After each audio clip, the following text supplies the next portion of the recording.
So, hi guys, how are you doing? I'm Tunde here, and I want to share with you a little bit about my experience starting a cleaning business in the UK. Um, I have been 15 years in this sector now, and I have learned a lot. I've done a lot of things that I would not do again, but I've also learned so much about the things that I need to do going forward. I just think documenting my experience so far will help somebody who's looking to start out in the sector. And one of the things that has been very peculiar with uh, my journey so far is that I started from scratch. Nobody in my circle of friends or family had done this before. In fact, I was studying mechanical engineering at the time. I finished university with my degree and master's, but I was a bit passionate about the business side of things, so I carried on in the business, and I've learned a lot. I have taken a more experimental approach to cleaning, so it had taken me a while to kind of figure out which side of cleaning I enjoyed, but it again, I think I had no structure, and that took a lot of time to discover. That meant it took a lot of time to discover what I wanted to do. And the reason why I'm documenting this is because I don't really think it needs to take it this long to build a cleaning company. Actually, if you really want to build a cleaning company, you should be able to do it within a few years, uh, if not more. So starting out, I wrote a few things down to help me. But starting out, I think it's good to understand the nature of the job. Most people get discouraged because the cleaning business is not a very glamorous business to run. But if you know someone's got to do it, and actually, if a lot of people are avoiding it, but somebody will pay you to do it, then actually there's a good market, there's a reason for you to do it. So essentially, I went into this not understanding how bad it was. I don't really mind because cleaning is not something I don't like anyway. I don't hate it, but I've done it, so it's fine. But I think I was a bit naive about what cleaning was about, and essentially, when I went into cleaning, my first cleaning contract, I had to do it 3 times before the lady paid me, and I would never forget that experience until till now. That was 2010, 15 years ago. But that taught me something, that cleaning is much more than just sweeping and vacuuming. It's there's a lot of detail and attention to small information that you need to take. I've over the years associated good cleaners with investigators, because investigators can see the tiniest detail and link it with other things. And for me, I am able to spot dust, and I can spot a lot of things that can give me an impression of what happens in the space, and that is really an interesting trait to have. So understanding the nature of the job, and also, it can be dirty. Some people have hired someone who quit after their first job outing because they didn't want to get dirty, they didn't want to clean the toilets, and I was a bit bemused because I didn't know what they thought they would be doing. So if you don't like getting your hands dirty, don't bother, because you will waste your time. The time of the day, of course, most cleaning happen in the evening because offices have telephones ringing, they have meetings. It's hard to have cleaners coming in and out. Some organizations prefer daytime cleaning, but most organizations prefer out of hour cleaning. So this is why cleaning is a thing where you clean out of hours, and it is possible that you're cleaning and your job, your entire existence is not noticed by anybody because you're always out of hours. And again, that's another nature that you have to be aware of. If you are the person who would love to be recognized all the time, who would love to hear thank you and love to chat with people, cleaning might not be for you.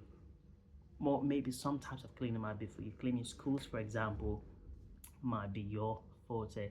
And then a mindset, again, given all that I've said, your mindset needs to be a can-do attitude, because when you get to an office that's always relatively clean, that you don't have much, and then suddenly they've got a new staff or they have a visitor, and then the toilet is in a great mess. You can't suddenly um, get upset with anybody because things happen. So you need to have a resilient mindset. I always think anyone who had a first job as a cleaner and did very well in it will make up to be a very good worker, because cleaning is one of those sectors that tests your resilience, it tests your personality. And if you can't stand cleaning, you will struggle in quite a few other jobs actually that require strong resilience. So if you don't like some of the things I've mentioned, perhaps you might think again if you're considering going into the cleaning sector. Now, getting started, actually my journey was quite interesting because I got started when I was in a car cleaning sector.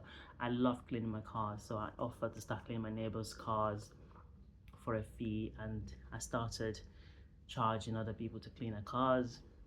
And then suddenly, because I have a carpet cleaning machine that does inside of the car, I started doing carpet cleaning in the houses, and that led me down the route of property cleaning. And before I knew it, I was getting landlords asking me to do their houses, and I thought, well, let's give this a try, and that's how I got into property cleaning. So it was initially cleaning for landlords, which is why I got my first contract, and I cleaned the house 3 times before I got paid.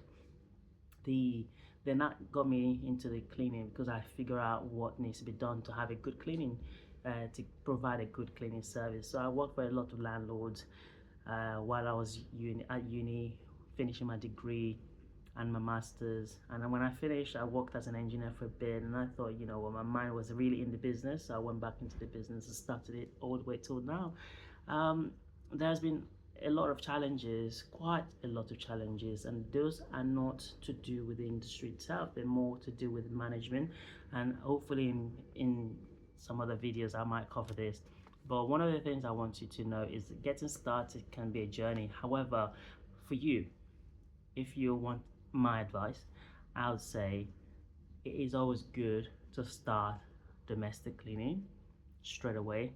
Understand what that involves.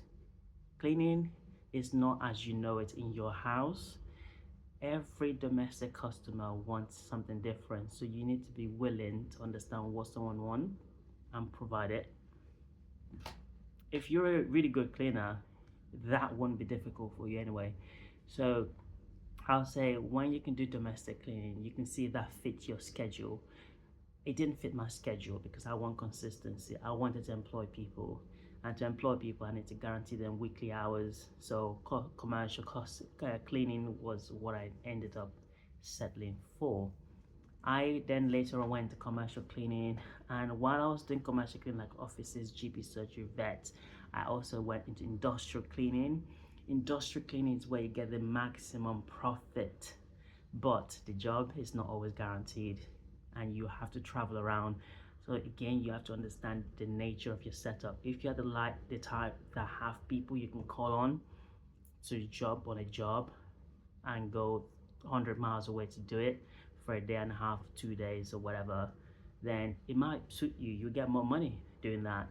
But if you want to build up a base, a reputation, a consistent brand, maybe you want to set up yourself in Manchester, for example, or Leicester as the established cleaning brand, then you probably would want to look into domestic as well as commercial, because they are the most consistent in my opinion. But commercial is the most consistent because offices are always open. They will sign a contract with you and you will always deliver the work. The other thing I want to talk about is how to get your client. Getting your client is not as easy as what I'm about to say.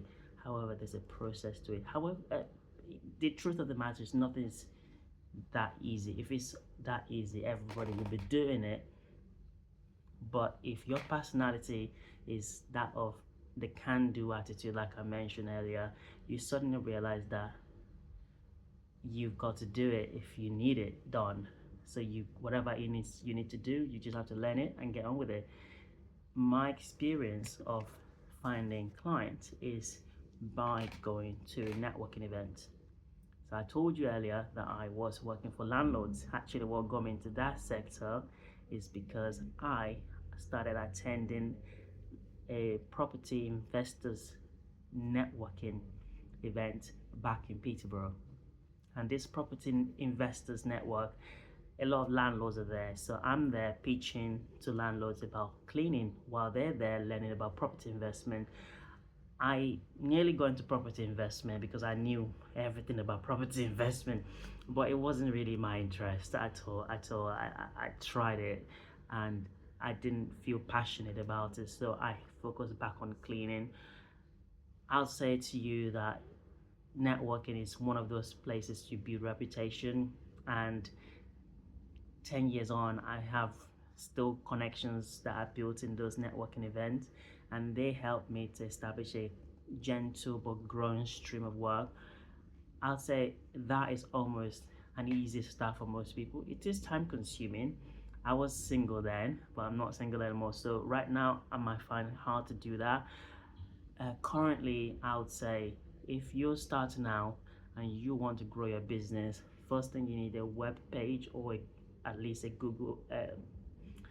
a web-based page such as Facebook page or something like that, and then you need to be able to provide contact details. Maybe you can get a VoIP phone or a dedicated mobile phone that you can devote to calls that might be coming in. Then you need a Google profile, Google business profile, where people can find you on Google. Have you set yourself up on Bing, because a lot of people use Bing search, and you should be able to come up on either Google or Bing. They're the most popular ones. And once you're set up on those platforms, you would notice that you can start to promote your brand. Obviously, you need a name, you need a logo, but they don't have to be complicated. You just in that first job, and that person give you a review. And once you have one review, tell them to tell their friends and maybe give them a discount. So you start to grow from there. That's a very quick run through of how I got started in my cleaning business, and I'm still going on today. I'm doing other things in line of recruitment in the cleaning sector currently, because I've had enough of chasing cleaners, and I feel like there's a market in the gap for some other things that I'm working on. Training and recruitment is the field I'm currently in now. So yeah, if you have any questions, please put your comment down the link. If you're thinking of going to the cleaning sector as a side hustle or a full-time job and you're not sure what it's like, if you've got questions, please put a comment down there and I'll be sure to reply you. Thanks for watching this video. Please like it and subscribe if it's very beneficial. There'll be more videos coming up. All right, cheers, see you later, bye.